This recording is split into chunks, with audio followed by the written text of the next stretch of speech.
దేవునికే మహిమ కలిగిన గాక. ప్రభునందు నా ప్రియమైన దేవుని వారలారా, మీరందరూ బాగున్నారు కదూ? దేవుని దయ వల్ల, మీ అందరి ప్రార్థన వల్ల మీ ఆత్మీయ సహోదరుడైన ధన్యరావును నేను కూడా క్షేమంగా ఉన్నాను. ఈ దినాన మీ ముందుకు రావడాన్ని బట్టి నేను ఎంతగానో ఆనందిస్తున్నాను. ప్రభు ఇచ్చిన సమయాన్ని బట్టి మొదటి సమూయేలు 22వ అధ్యాయము 1-2 వచనాలు చదువుకుని ప్రార్థనా పూర్వకంగా వివరించుకున్నట్టుకు సిద్ధపడతాం. మొదటి సమూయేలు 22వ అధ్యాయము 1-2 వచనాలు.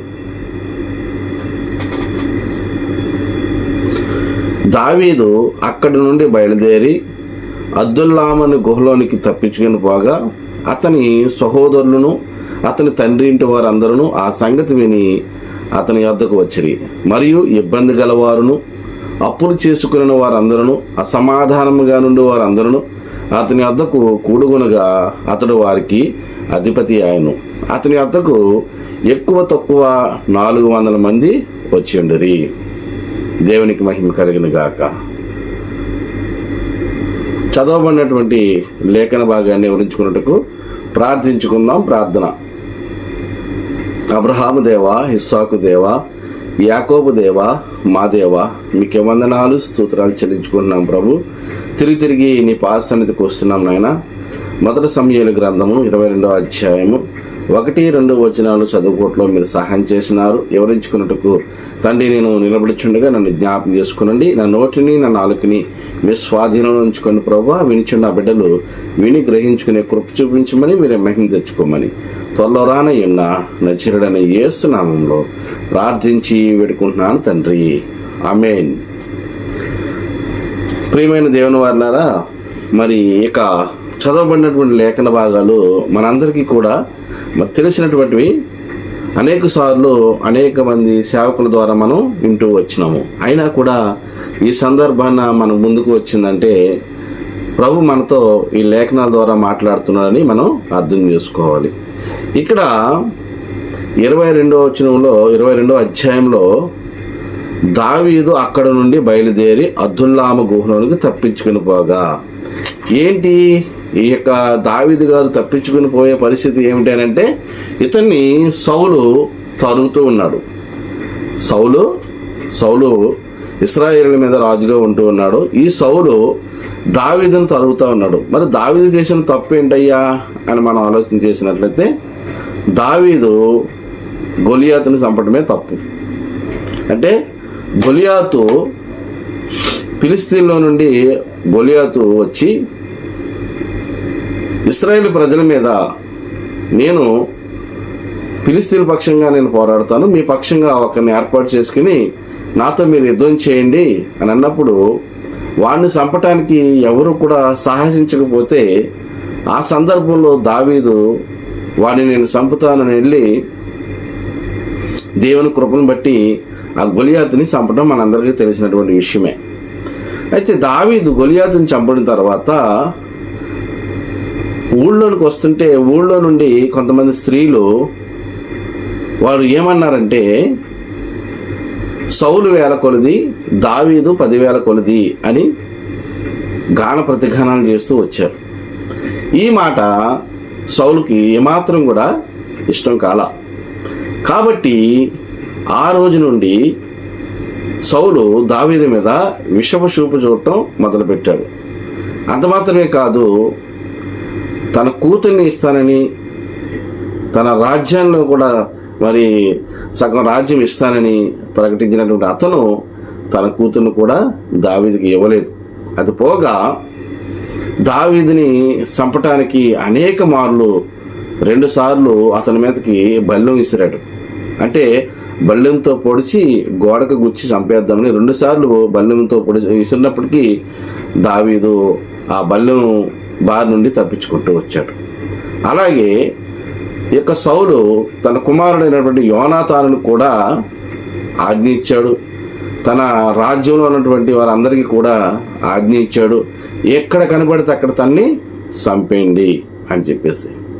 అయితే దేవుడు దావీదు పక్షంగా ఉన్నాడు కాబట్టి ఈ యొక్క యోనాతాను తన తండ్రి మాట వినకుండా దావీదుకి సహాయం చేస్తూ వచ్చాడు.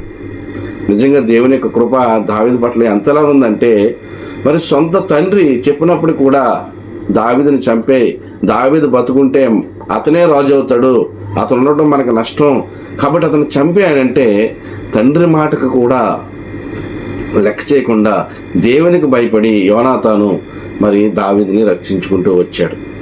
అంత మాత్రమే కాకుండా అనేక మార్లు తరుగుతూ ఉంటే ఆయన కొండల్లోనూ గృహల్లోనూ మరి అనేకమైన చోట్లు తప్పించుకుంటూ దాక్కుంటూ వచ్చినప్పుడు దేవుడు అతన్ని దావీదుని తప్పిస్తూ వచ్చాడు. ఇలాంటి ఇబ్బందికరమైన పరిస్థితుల్లో దావీదు ఉన్నప్పుడు ఆయన దగ్గరికి ఇంచుమించు ఎంతమంది వచ్చారంటండి? ఆయన దగ్గరికి అప్పులున్నవాళ్ళు, అలాగే అసమాధానంగా ఉన్నవాళ్ళు, అతనికి ఇబ్బందుల్లో ఉన్నవారు, అంటే సౌలు గారి యొక్క పరిపాలన నచ్చక, సౌలు గారి యొక్క పరిపాలన విధానంలో మరి వాళ్ళు ఇబ్బందులు పడుతున్నవారు, అప్పులోపల ఉన్నవారు, అసమాధానంగా ఉన్నవారు ఇంచుమించు 400 మంది, అలాగే దావీదు కుటుంబంతో సహా 400 మంది దావీదు దగ్గరికి వస్తే దావీదు వారందరినీ చేర్చుకున్నాడు. దావీదు గారు వాళ్ళందరినీ చేర్చుకుని వారందరికీ అధిపతిగా ఉంటూ వచ్చాడు. ఈ రోజున మీరు చెప్పండి, ఎవరైనా అప్పులున్న వాళ్ళు మన దగ్గరకు వస్తే మనం చేర్చుకుంటామా? అసమాధానంగా ఉన్న వాళ్ళు మన దగ్గరకు వస్తే మనం చేర్చుకుంటామా? అలాగే ఇబ్బందుల్లో ఉన్న వాళ్ళు మన దగ్గరకు వస్తే మనం చేర్చుకుంటామా? మనం ఏమంటామంటే, వారు బాబోయ్ నాకే దిక్కులేదు, నా ప్రాణం కాపాడుకోవటానికి నేనే నానా అవస్థలని పడుతున్నాను కనుక నేనైతే ఒంటరిగా ఉంటే ఏదో పక్కన దాక్కుంటాను, మరి మీ అందరూ వస్తే నేను దొరికిపోతాను బాబు, దయచేసి నన్ను విడిచిపెట్టి మీరు వెళ్ళిపోండిరా అని అంటాం.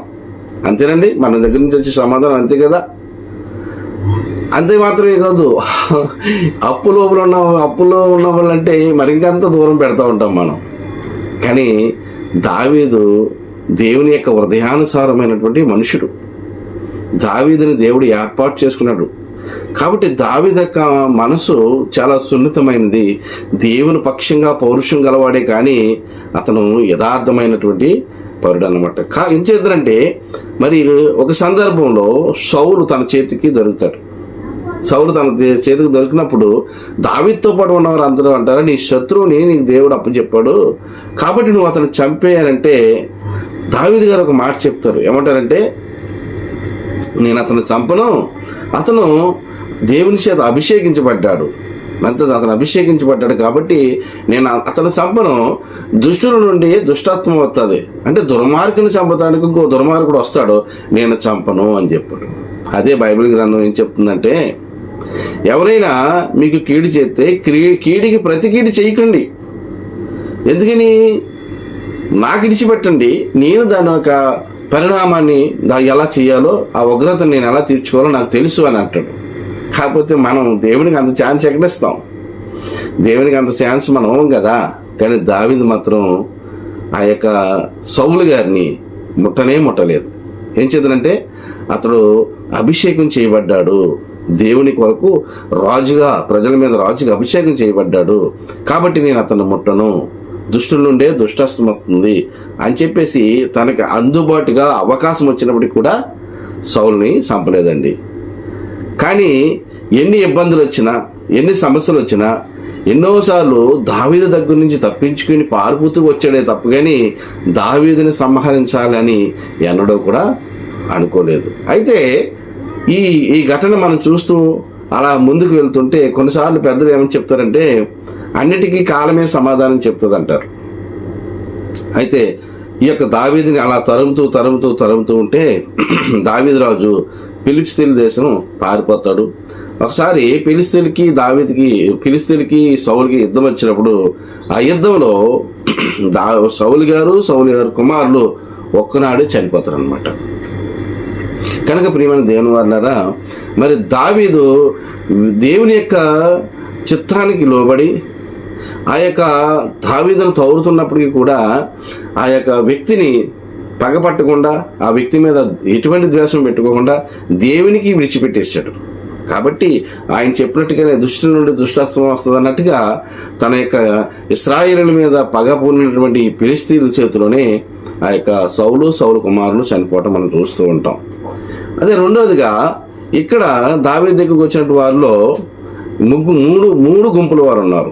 ఒకరెవరంట అప్పుల సమస్యల్లో ఉన్నవారు, రెండో వాళ్ళు అసమాధానంగా ఉన్నటువంటి వారు, మూడో వాళ్ళు ఎవరంటే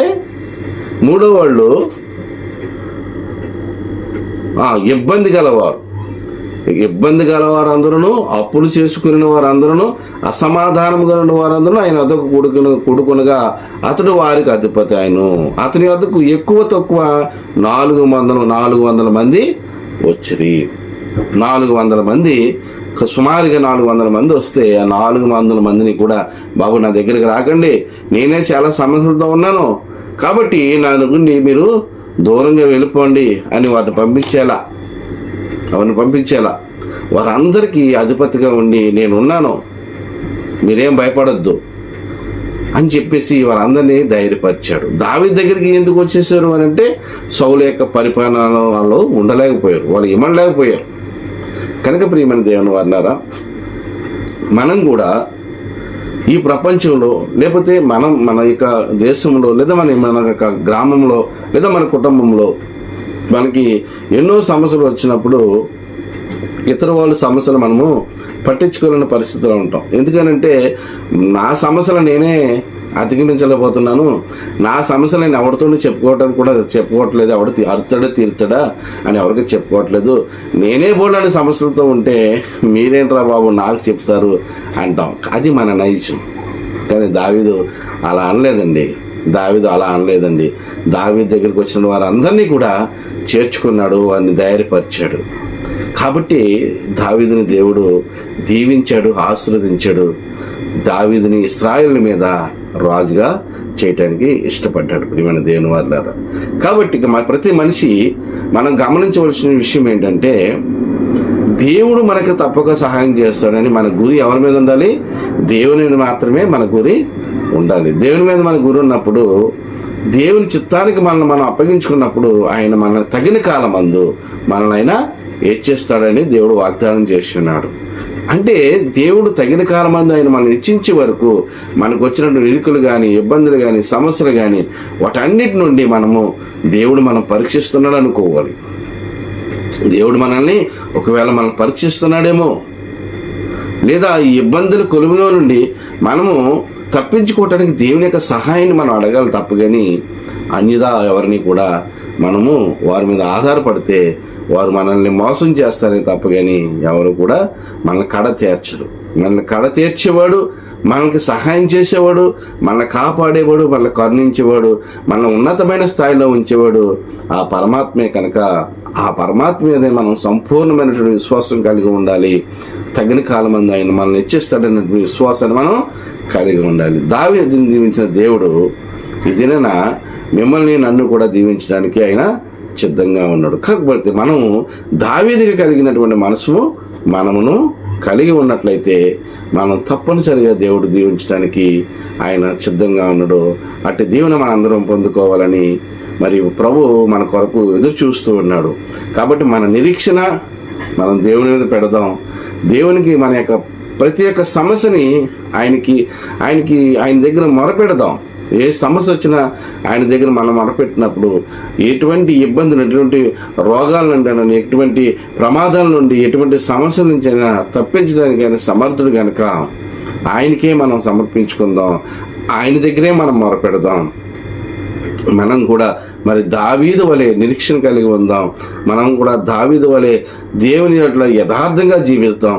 అప్పుడు మనం ఉన్నతమైన స్థితిలో దేవుడు తప్పగా ఉంచడానికి ఆయన సిద్ధంగా ఉన్నాడు. అట్ల విధంగా మనందరం ఉండటానికి ప్రభు మనకి సహాయం చేయను గాక. Amen. God bless you, all of you.